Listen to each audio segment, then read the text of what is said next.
देखिए, भारतीय जनता पार्टी ने पूरी दिल्ली में कई आपत्तिजनक पोस्टर लगाए हैं। यहां तक कि कुछ पोस्टर्स में उन्होंने दिल्ली के मुख्यमंत्री अरविंद केजरीवाल जी की फोटो तक का उपयोग किया है। हमारी लीगल टीम ने 6 दिन पहले इन आपत्तिजनक होर्डिंग्स की शिकायत करी और आज हम सीईओ दिल्ली से मिलकर आए हैं। ये हमारे लिए बहुत चिंता का विषय है कि 6 दिन बीत गए हैं, लेकिन अभी तक भारतीय जनता पार्टी के आपत्तिजनक होर्डिंग्स पे, पोस्टर्स पर कोई एक्शन नहीं हुआ है।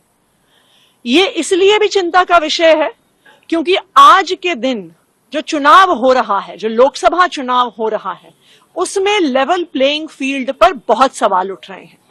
नंबर 1, इस देश के इतिहास में पहली बार हुआ है कि चुनाव की घोषणा के बाद एक सिटिंग मुख्यमंत्री, एक राष्ट्रीय पार्टी के राष्ट्रीय कन्वीनर को गिरफ्तार कर लिया गया है।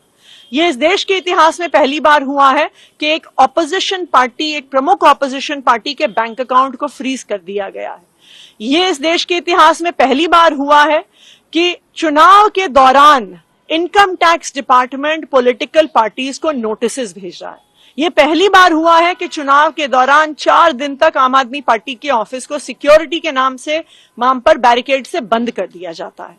तो आज ये पूरे देश की चिंता है कि क्या इस लोकसभा चुनाव में हर पार्टी को लेवल प्लेइंग फील्ड मिल रही है कि नहीं मिल रही, क्योंकि 6 दिन में अगर कुछ पोस्टर और कुछ होर्डिंग पर एक्शन नहीं होता तो बड़ी समस्याओं का क्या समाधान होगा। मैम, जैसा कि आपने बताया कि 6 दिन में नहीं हुआ है और आगे भी ऐसा नहीं होता है, तो आप क्या कदम उठाने वाले हैं? देखिए, आज हम सीईओ दिल्ली से हम मिले हैं, पंकज गुप्ता जी जो हमारी पार्टी के नेशनल सेक्रेटरी हैं, हमारी लीगल टीम के सदस्य और मैं, और हमें आश्वस्त किया गया है कि एक्शन होगा। लेकिन अगर फिर भी नहीं होता है तो फिर हम इलेक्शन कमीशन ऑफ इंडिया से टाइम मांगेंगे।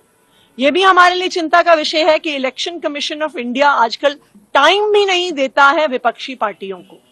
तो ये जो लोकसभा का चुनाव है, ये बहुत दुखद कारणों के लिए, बहुत गलत कारणों के लिए एक ऐतिहासिक चुनाव बन रहा है। मैं इलेक्शन कमीशन को भी याद कराना चाहूंगी कि इस देश के संविधान ने आपको एक जिम्मेदारी दी है। इस देश में लोकतंत्र को बनाए रखने, बचाए रखने की जिम्मेदारी दी है और हम उम्मीद करते हैं कि इलेक्शन कमीशन किसी एक राजनीतिक दल का, केंद्रीय सरकार का एक हथियार बन के नहीं रह जाएगा। बीजेपी एक सवाल उठा रही है कि अम्बेडकर और भगत सिंह के बीच में आपने अरविंद केजरीवाल की फोटो लगा दी। देखिए, अरविंद केजरीवाल जी को भारतीय जनता पार्टी की केंद्र सरकार ने झूठे आरोपों पर गिरफ्तार किया है। आज अरविंद केजरीवाल भारतीय जनता पार्टी की तानाशाही के खिलाफ जो संघर्ष चल रहा है, उस संघर्ष के प्रतीक हैं। इसलिए अरविंद केजरीवाल जी की जो फोटो है, चाहे हमारा पार्टी ऑफिस हो, चाहे हमारा कार्यालय हो, उनकी फोटो इस बात का प्रमाण है, इस बात को याद दिलाने के लिए है कि जो आज संघर्ष चल रहा है भारतीय जनता पार्टी के खिलाफ, ये स्वतंत्रता संग्राम से कम नहीं है। एक समय ऐसा था जब देश के लोग अंग्रेजों के खिलाफ लड़ा करते थे।